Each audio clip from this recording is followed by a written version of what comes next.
18 मई 1974 का दिन था। सुबह 8:05 हुई थी और थार के रेगिस्तान में एक बड़ा धमाका होता है। और इस धमाके के कुछ समय बाद भारत के पूर्व प्रधानमंत्री इंदिरा गांधी को एक कॉल आता है। जैसे ही वो कॉल रिसीव करते हैं उन्हें सुनाई देता है बुद्धा इज स्माइलिंग।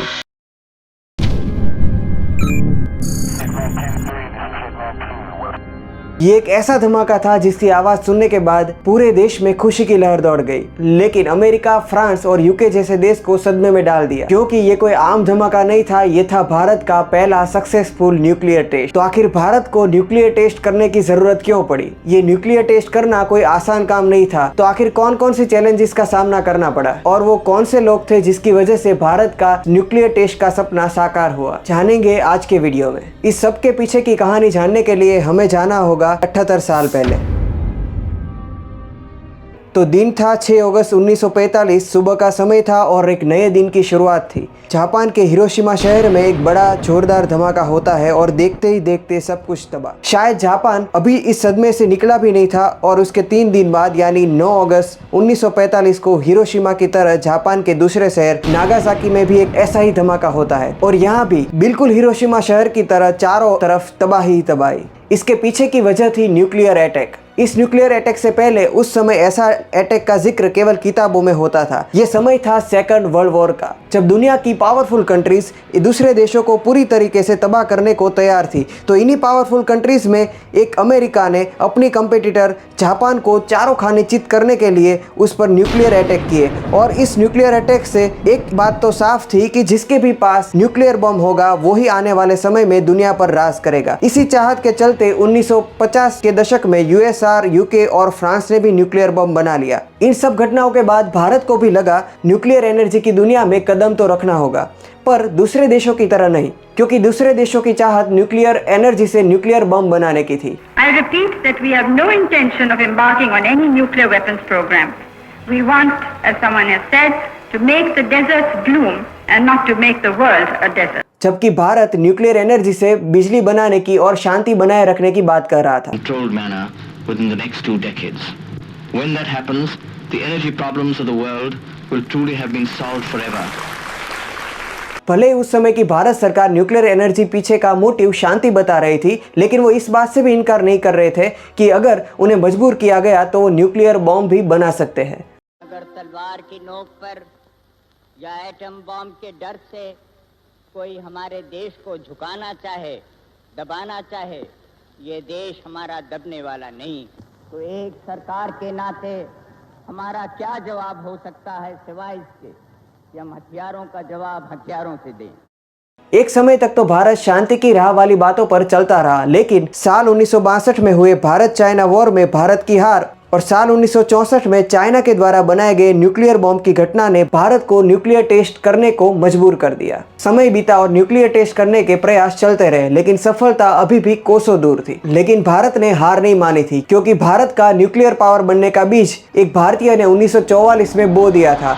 दरअसल इस समय भारत आजाद भी नहीं हुआ था और father of India nuclear programme Homi Jehangir Bhabha ने पहली बार इसी साल भारत को न्यूक्लियर पावर बनाने का सपना देखा। और इसी सपने को पूरा करने के लिए इन्होंने पहली बार न्यूक्लियर रिसर्च सेंटर का प्रस्ताव रखा और दिसंबर 1945 में Tata institute of research centre की स्थापना की गई। और आजादी के बाद 15 अप्रैल 1948 को एटॉमिक एनर्जी एक्ट पास हुआ और इस एक्ट के तहत इंडियन एटॉमिक एनर्जी कमीशन बनाया गया, जिसका मेन मोटिव इंडिया को एटॉमिक एनर्जी के फील्ड में खुद के पांव पर खड़ा करना था। और इसके तहत एटॉमिक एनर्जी इस्टेब्लिशमेंट ट्रॉम्बर बनाया गया, जिसे आज बार्क यानी कि भाभा एटॉमिक रिसर्च सेंटर के नाम से जाना जाता है। 7 सितंबर 1972 को जब भारत के पूर्व प्रधानमंत्री बार्क के दौरे पर थे, इसी समय पहली बार इन्होंने न्यूक्लियर टेस्ट को हरी झंडी दी और न्यूक्लियर टेस्ट करने के लिए 2 टीम बनाई गई, जिसमें एक टीम को लीड कर रहे थे राजा रामन्ना, जो उस वक्त बार्क के डायरेक्टर थे, और दूसरी टीम को लीड कर रहे थे बीडी नाग चौधरी, जो डीआरडीओ के डायरेक्टर थे। और इनके अलावा इंडियन एटॉमिक एनर्जी कमीशन के चेयरमैन होमी सेतना भी इन टीमों के साथ काम कर रहे थे। ये परमाणु परीक्षण काफी खुफिया तरीके से होना था क्योंकि इसको लेकर वेस्टर्न कंट्रीज भारत पर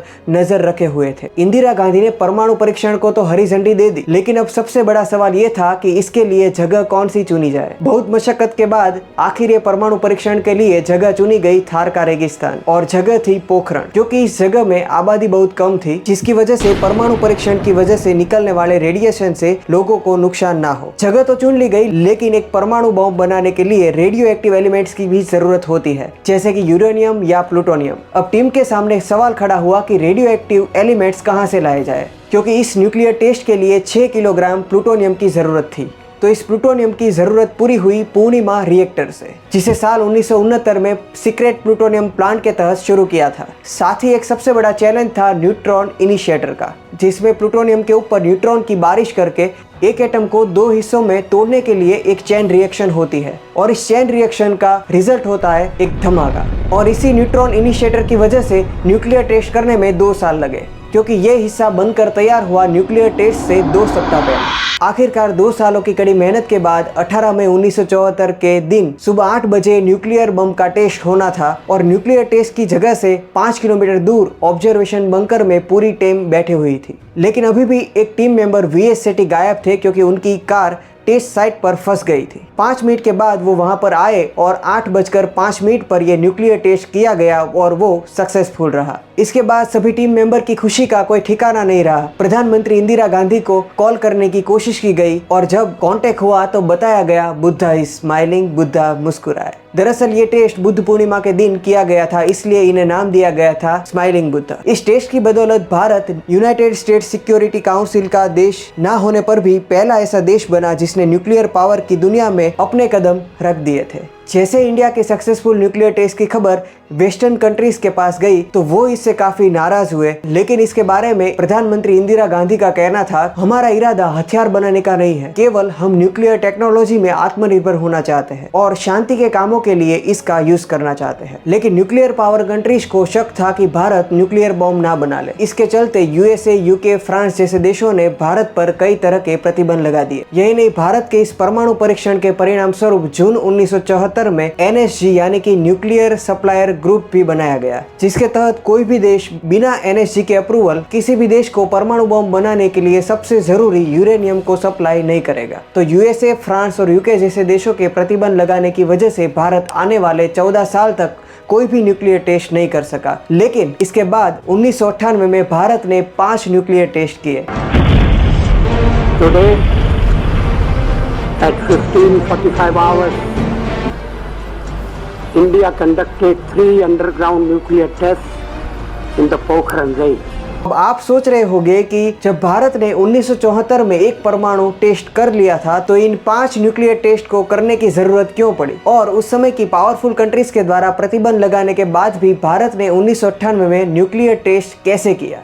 कुछ और भी इंटरेस्टिंग बातें हैं 1998 में हुए न्यूक्लियर टेस्ट से जुड़ी, वो जानेंगे हम अगले पार्ट में। ये वीडियो आपको कैसा लगा नीचे कमेंट में ज़रूर बताइए, और कुछ और भी वीडियोस बने हुए हैं, तो अगर आपने ये वीडियो नहीं देखे तो जाकर इस वीडियो को ज़रूर देखिए और इस चैनल को सब्सक्राइब करना मत भूलिए।